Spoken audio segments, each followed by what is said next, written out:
అందరికీ నమస్కారం. Welcome to it's you TV. ప్రస్తుతం మనతో పాటు ఉన్నారు ప్రముఖ ఆధ్యాత్మికవేత్త, జ్యోతిష్య వాచస్పతి బ్రహ్మశ్రీ పోతుకుచ్చి చంద్రమౌళి శాస్త్రి గారు. గురుగారితో మాట్లాడి మనకున్న సందేహాలన్నింటినీ కూడా నివృత్తి చేసుకునే ప్రయత్నం చేద్దాం. అంతకంటే ముందు ఇటువంటి ఆధ్యాత్మికపరమైన వీడియోస్ కోసం ఇప్పుడే మన ఛానల్ని సబ్స్క్రైబ్ చేసుకోండి. నమస్కారం గురుగారు. ఓం నమో నారాయణాయ. గురుగారు, మనకి జూలై 25వ తారీఖున తొలి ఏకాదశి అంటేనే అందరికీ కూడా ఇంకా పండుగలు స్టార్ట్ అవుతున్నాయన్న భావనలోకి వెళ్ళిపోతూ ఉంటారు కదా. అసలు తొలి ఏకాదశి విశిష్టత ఏంటి? ఆ రోజు ఏ దేవత ఆరాధన చేసుకుంటే చక్కగా అందరు కూడా కలిసి వస్తుంది? నారాయణాయ విద్మహే వాసుదేవాయ ధీమహి తన్నో విష్ణు ప్రచోదయాతు. అంటే అమ్మా, మన యొక్క భూమి కానీ భూమి మీద నివసిస్తున్న మనందరికీ కూడా స్థితికారకుడు ఎవరయ్యా అంటే విష్ణుమూర్తి. మనకి మొత్తం 3 పోర్ట్ఫోలియోస్ అమ్మవారు ఇచ్చారు. ఎవరికి? బ్రహ్మ, విష్ణు, మహేశ్వరుడు. బ్రహ్మ సృష్టి ధర్మాన్ని చేస్తే స్థితి ధర్మము విష్ణుమూర్తి చేస్తాడు. మరి లయకారకత్వం అంటే మోక్షము, సాధన, ఇదేమీ కాదు, ఇదేమీ లేదు, చివరికి ఆయనే పరమాత్ముడు అని తెలియజేసేది ఎవరంటే శివతత్వము, పరమేశ్వరుడు.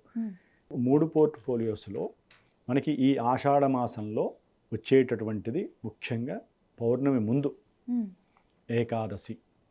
అంటే లెక్క ప్రకారం మీరు అడిగారు ఏకాదశి ఎవరేం పూజ. అసలు ప్రతి ఏకాదశి రోజున మనకి సంవత్సరం మొత్తంలో కూడా 24 ఏకాదశులు వస్తాయి.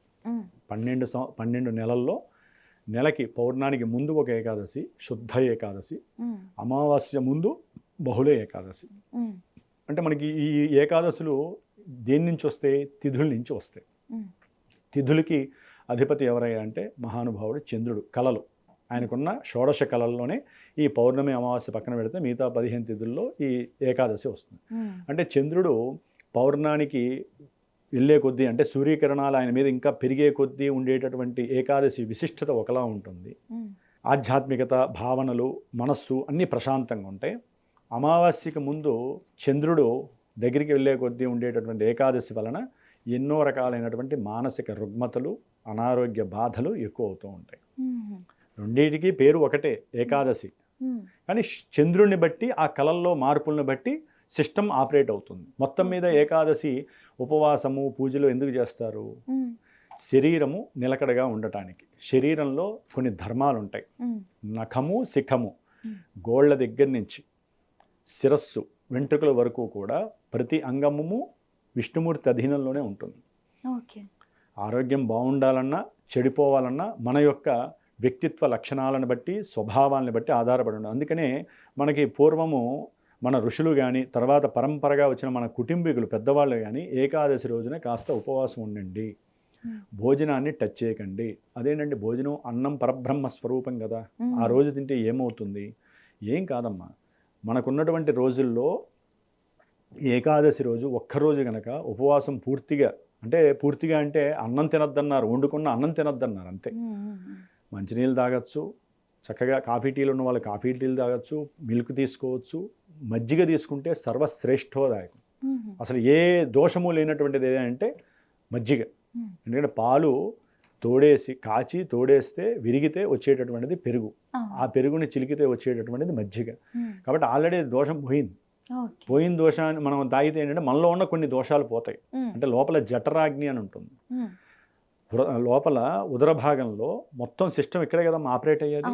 మనిషిలో వికారాలు కలగాలన్నా, మంచి సద్భావన కలగాలన్నా మనం తినే ఆహారాన్ని బట్టి వ్యక్తి యొక్క లక్షణాలు, స్వభావాలు వేరే వ్యక్తుల మీద ప్రభావాలుగా సూచిస్తూ ఉంటాయి. మరి మనం తినే తిండిని ఎందుకు కంట్రోల్ చేసుకోమన్నారంటే ఆ ఒక్కరోజు తినటం వలన ఎంతో. చంద్రుడు ఏంటంటే ముఖ్యం ఆహారానికి ప్రీతికారకుడు. ఆహారం తినగలుగుతున్నామంటే చంద్రుడి అనుగ్రహం ఉంటేనే. ఆ రోజు తినడం ద్వారా చంద్రుడికి ఎన్నో రకాలైనటువంటి దోషాలు కలుగుతూ ఉంటాయి కదా. ఆ దోషాలన్నీ కూడా మనం ఉపవాసం ఉండటం ద్వారా ప్రకృతి మనల్ని గమనించి విష్ణుమూర్తికి చేరవేసి మనకి ఏదైతే కావాలో, భవిష్యత్తులో ఎవరికైనా ఏం కావాలి? మోక్షం. ప్రతి మనిషి ఉన్నంతకాలం ఉండి చివరికి ఏం కావాలనుకుంటాడు?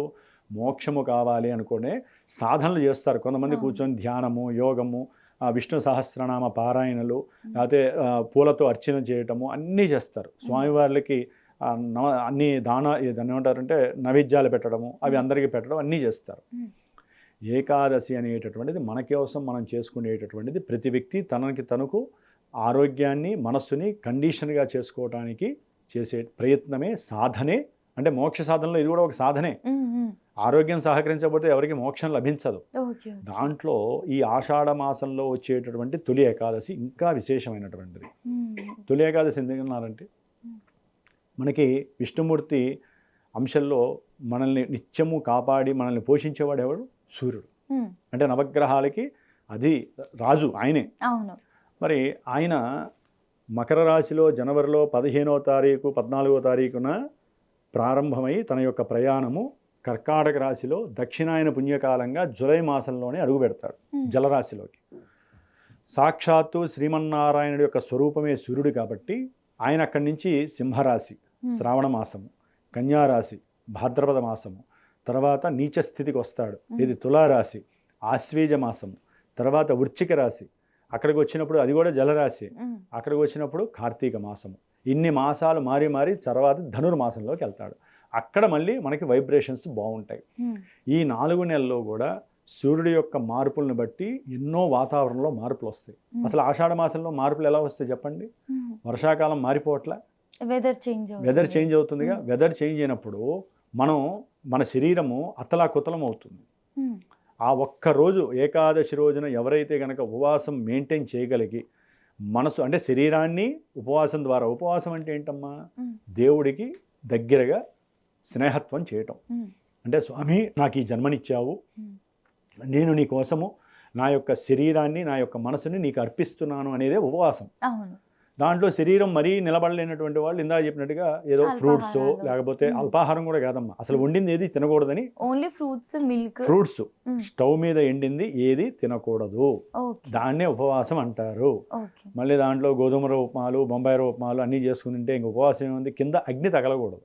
అంటే ఎలా గురుగారు? పండ్లు, పాలు, మజ్జిగ అన్నీ బాగుండి ఒక వయసులో ఉన్నవాళ్ళు లేకపోతే అలవాటు ఉన్నవాళ్ళు గాలినే, వాళ్ళ యొక్క శ్వాసనే ఆహారంగా స్వీకరిస్తారు. పంచభూతాల్లో శ్వాస గొప్పది. అగ్నిదేవుణ్ణి టచ్ చేయకుండా ఉండేదే ఏకాదశి వ్రతము. మరి ఈ తొలి ఏకాదశి రోజున విశేషంగా మనకి చాతుర్మాస్య వ్రతము అనేది ప్రారంభమవుతుంది. చాతుర్మాస్యము అంటే ఏంటంటే ఇది యోగులు సిద్ధులు చేస్తారు. వాళ్ళు ఏంటంటే అనుష్ఠానము, ఇందా చెప్పానుగా మోక్ష సాధనకి ప్రతి సంవత్సరము వాళ్ళకి విష్ణుమూర్తి ఇచ్చినటువంటి పరమ అవకాశంగా భావించేటటువంటి మాసాలు ఎక్కువగా పీఠాధిపతులు. అట్లాగే హిమాలయాల్లో ఉన్నటువంటి వాళ్ళు, దగ్గరలో ఉన్నటువంటి వాళ్ళు పీఠాధిపతులు ఏంటంటే మన కోసం వాళ్ళు పాకులాడుతూ ఉంటారు. వాళ్ళకి జ్ఞాన సంపద రావాలన్నా, జ్ఞానసిద్ధి కలగాలన్నా శరీరము మనసు ఏకమయ్యి బుద్ధి యాక్టివేట్ అయ్యి వాళ్ళ నోట్లోంచి వచ్చే ప్రతి మాట లోకోపకారం కోసం ఉంటుంది. దానికోసం ఈ చాతుర్మాస్య వ్రతాలు చేస్తారు. వైష్ణవులనే కాదమ్మా, యాక్చువల్లీ ఇది వైష్ణవులే చేస్తారంటారు. వైష్ణవులని కాదు, ప్రతి మనిషి కూడా ఈ యొక్క పరిచర్య చేయాల్సింది. కాబట్టి ఈ చాతుర్మాస్య వ్రతము ప్రారంభము కాబట్టి తొలి ఏకాదశిని శయన ఏకాదశి అంటారు.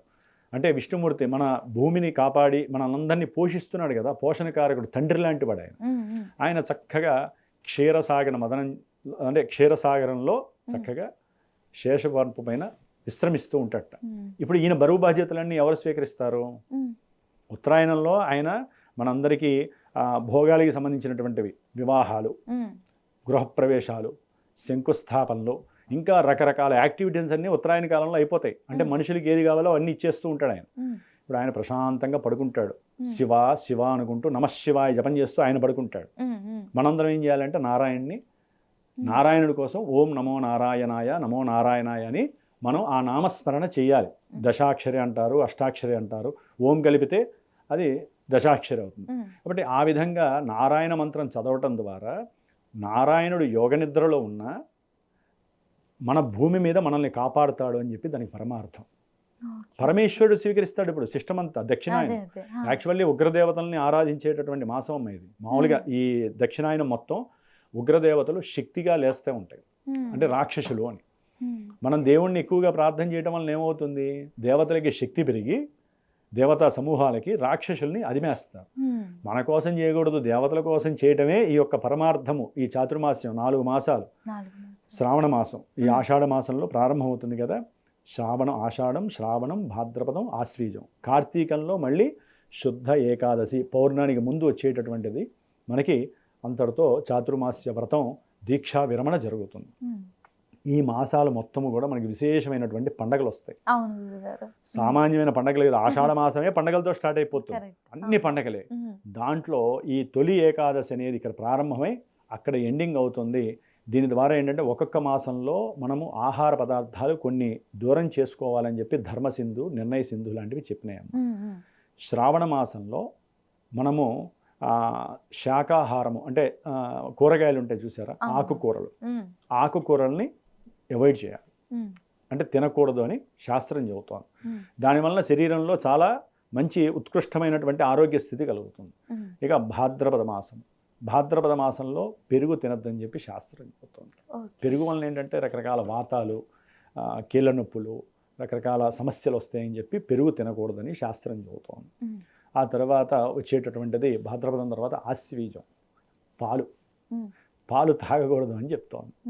మరి తర్వాత అదేంటంటే మందం, రకరకాల సమస్యలు ఉండొచ్చు. వాటి కారణాలు ఏంటంటే మనం ఇంకా డీప్గా వెళ్తే అనాలిసిస్ చేస్తే తెలుస్తాయి. నెక్స్ట్ కార్తీక మాసం. కార్తీక మాసంలో పూర్తిగా పండ్లు తింటూ మెయింటైన్ చేయాలి. అంతేగాని అసలు ఏం తినకుండా చాలామంది మేము కార్తీక మాసం 4 రోజులు పూర్తి ఉపవాస దీక్ష అంటారు కదా, అట్లా చేయకూడదమ్మా. లోపల మనకంటూ ఒక ఆత్మ ఉంటుంది. మనం తినకపోయినా ఆత్మకి ఎంతో కొంత ఫలాలనన్నా మనం ఇస్తూ ఉండాలి. కాబట్టి ఈ విధంగా మన యొక్క ధాతు పుష్టికి కావాల్సినటువంటిది, శరీర నియమాలని, అట్లాగే మనకి కావాల్సినటువంటి మనసు ద్వారా దేవుణ్ణి దగ్గరగా చేర్చుకోవడానికి, దగ్గర అవ్వడానికి చేసేటటువంటి వ్రత దీక్షల్లో చాతుర్మాస్య వ్రత దీక్ష చాలా గొప్పది. అది మనలాంటి, అంటే ఒక రకంగా చెప్పాలంటే గృహబంధీలుగా ఉన్నటువంటి మనలాంటి వాళ్ళందరము కూడా కోరికలతో ఉన్న వాళ్ళము చేయడం చాలా కష్టమే. అందుకనే 4 రోజులు వాళ్ళలాగా 4 నెలలు చేయక్కర్లేదురా నాయన. ఒక్క ఏకాదశి, మళ్ళీ ఏకాదశి, నెలలో 2 ఏకాదశులు భోజన ఆహారంలో లిమిటెడ్గా ఉండండి. మనసులో పూర్తిగా స్వామివారినే నమో నారాయణాయ జపాన్ని ఆచరించండి. విష్ణు సహస్రనామాన్ని చదవండి. లెక్క ప్రకారం ఈ 4 నెలలు పొద్దున సాయంత్రం విష్ణువుని ఆరాధిస్తారమ్మా. పొద్దున సాయంత్రం విష్ణుమూర్తి సహస్రనామం ఉంది కదా, ఆ సహస్రనామంలో మనకి సంబంధించినటువంటి నక్షత్రాలు 27కి 4 పాదాలకి కలిపి 108 వాక్యాలు ఉంటాయి. 2 వాక్యాలు కలిపి ఒక శ్లోకం ఉంటుంది కదా. అవన్నీ కూడా ఎవరైతే చదువుతారో మనకి తెలిసో తెలియకో పూర్వజన్మల్లో, ఈ జన్మల్లో మన నక్షత్ర రీత్యానో, గ్రహస్థితి రీత్యానో, దశల రీత్యానో జరుగుతున్న చెడంతా కూడా అలా తొలగిపోతుందిట. అందుకని విష్ణు సహస్రనామం చేసేది. మనసు ఉల్లాసంగా ఉంటుందమ్మా. నమో నారాయణాయ ఇక ఈ 4 నెలలు లోపల అంతర్మదనంగా జరుగుతూనే ఉండాలి చాంటింగ్. దానివల్ల ఏంటంటే మనసు పరిపరి విధాలుగా పోదు. కోరికలే గుర్రాలైతే అనే మాట ఉంటుంది కదా, ఏమవుతుంది, కోరికలు గుర్రాలైతే ఏంటంటే ఆగదు, మన జీవితం దుర్బలత్వం పొందుతుంది. అందుకనే కోరికల్ని అదిమి పెట్టుకునేటటువంటి ఈ రోజులు చాతుర్మాస్య వ్రతంలో శ్రీమన్నారాయణ ఏదో ఒక దేవుణ్ణి మనం ఆరాధించడం ద్వారా, ఇది వాస్తుకి సంబంధించింది కూడా అమ్మ. ఈ 4 నెలలు మనకి ఈ శ్రీమన్నారాయణుడు పడుకున్నప్పుడు వాస్తు పురుషుడు ఎవడంటే విష్ణుమూర్తి. మరి ఆయన శయనంలో ఉంటే మన భూమి మీద వాస్తు లోపాలు ఎన్ని జరుగుతాయి? ఈ వర్షాకాలం అంటారు కదా, ఈ 4 నెలలు, కార్తీక మాసం పౌర్ణమి వరకు కూడా వర్షం పడుతూనే ఉంటాయి. ఈ వర్షాల వలన ఎన్నో రోగాలు వస్తాయి, లేకపోతే వర్షాల వలన ఎన్నో సునామీలు, జలప్రలయాలు ఇలాంటివి ఎన్నో వస్తాయిగా, ఉరుములు, మెరుపులు. మరి వీటన్నిటి నుంచి రక్షించాలంటే మరి స్వామివారు పడుకొని ఉంటే ఎవరు రక్షిస్తారు? ఈ ప్రళయాలన్నీ ఎవరు రప్పిస్తారు? ఈశ్వరుడు. ఎవరైతే మిగులుతారో వాళ్ళే మిగులుతారు, ఎవరు కొట్టుకుపోలో వాళ్ళు కొట్టుకుపోతారు. మోక్షం కాదు అంటే అలా కొట్టుకుపోయినా మోక్షం భవిష్యత్తులో మనం సాధించాలి. ఈశ్వరుడి దగ్గరకో లేకపోతే విష్ణుమూర్తి దగ్గరకో పరమ ఉత్కృష్టమైన ఊర్ధ్వలోకాలకి వెళ్ళాలంటే ఇవన్నీ చేస్తే, ఏ సునామీలో కొట్టుకెళ్ళినా, ఏ యాక్సిడెంట్లో పోయినా ఈ చేసినవన్నీ ఉపయోగపడి అక్కడ మనకి మోక్షం అన్నా సాధించడానికి అవకాశం ఉంటుంది. అందుకనే ఇవన్నీ చిన్న పెద్ద అని లేకుండా పాతకాలం నుంచి కూడా, ఓల్డ్ కాలం నుంచి మన వాళ్ళందరూ కూడా ఈ విషయాలు తెలియజేస్తూ ఇలా చేయడం ద్వారా శుభం కలుగుతుంది. దీనికిను మనకి పెళ్ళిళ్ళు అయిపోతాయి, చాతుర్మాస్య వ్రతం చేస్తే లేకపోతే విష్ణు సహస్రనామాలు చేస్తే అని లేదమ్మా. ఇది ఓన్లీ ఈ యొక్క తొలి ఏకాదశి నుంచి కార్తీక శుద్ధ ఏకాదశి వరకు చేసే ఈ 4 నెలల ఉపవాస దీక్షలు అందరూ రోజు చేయక్కర్లా, ఏకాదశి రోజు చేయండి.